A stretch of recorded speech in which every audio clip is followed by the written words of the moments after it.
Patuloy na pinaigting ng Pro5 ang kanilang intelligence-driven operation sa gitna ng umiiral na National Energy Emergency dulot ng patuloy na kakulangan sa supply na nagresulta sa matagumpay na pagkakaaresto ng isang sospek at pagkakasamsam ng malaking dami ng ilegal na produktong petrolyo sa Balud, Masbate.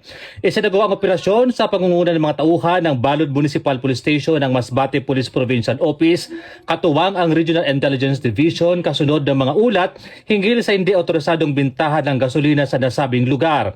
Sa operasyon, naaresto ang isang lalaking kinilalang si alias Ray habang aktwal na nasa kanyang mga pag-iingat at kontrol ang 5 asul na plastic drum na naglalaman ng tig 250 liters ng diesel bawat isa.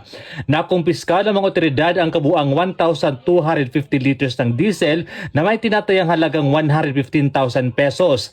Agad na dinala ang sospek sa Balud MPS para sa kakulang disposisyon habang inihanda ang mga kasong paglabag sa Batas Pambansa bilang 33 na inambidahan ng Presidential Decree 1865. Ang Pro5 sa pamumuno ni Police Brigadier General Erosoto N. Miranda, Regional Director ay muling nagpaalala ng kanilang matibay na paninindigan laban sa lahat ng anyo ng iligal na aktibidad sa gasolina, lalo na sa panahon ng National Energy Emergency.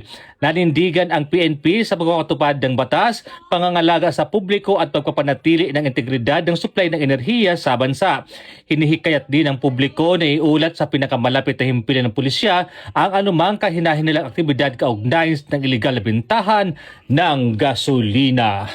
Mula dito sa Albay, ako po si Police Staff Sergeant Mark Culito Pilo Bendino Jr. Nag-uulat para sa Police News Network at ito ang bagong PNP para sa bagong Pilipinas. Serbisyo mabilis, tapat at nararamdaman.